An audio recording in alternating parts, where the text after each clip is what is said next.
Jusque-là, tout allait bien pour mon ami l'Anselme. Mais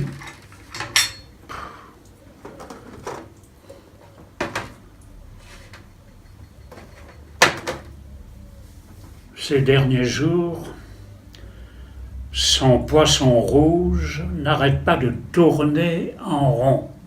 Alors ça finit par lui donner le tournis. En outre, il s'interroge.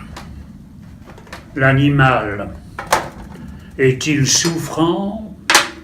S'amuse-t-il?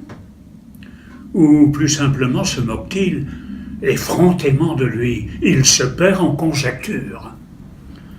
Et son entourage aussi, par la même occasion. Ce Anselme est un être fragile. Alors va-t-il pouvoir faire face à un tel événement? Rien n'est moins sûr. Le bonhomme se demande s'il n'est pas victime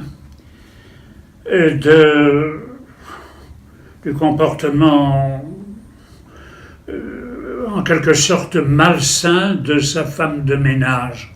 Et il affirme ignorer les raisons profondes de ce comportement qui confine à la cruauté mentale.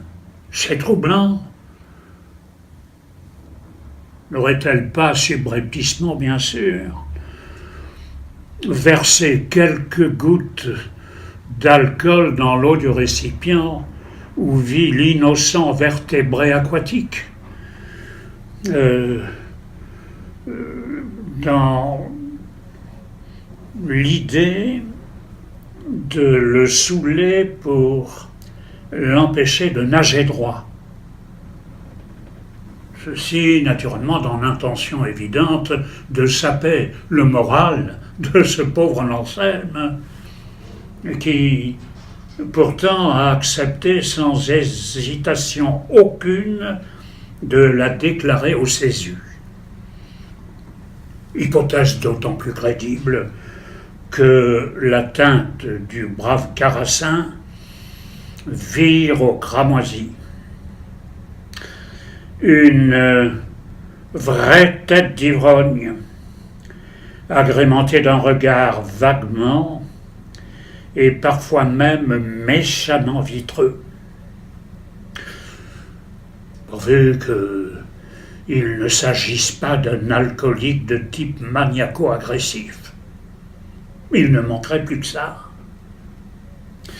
L'Anselme va-t-il devoir en découdre avec l'inquiétante technicienne de surface qui entretient son home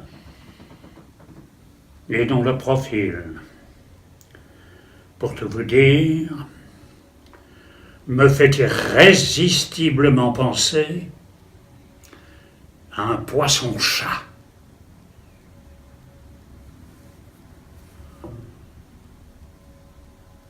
Je me demande bien pourquoi d'ailleurs. Enfin, malheureusement, j'ai l'impression que j'aurai l'occasion de vous reparler de cette histoire. Ça risque de tourner au vinaigre. Enfin, à bientôt. Et bonne journée quand même.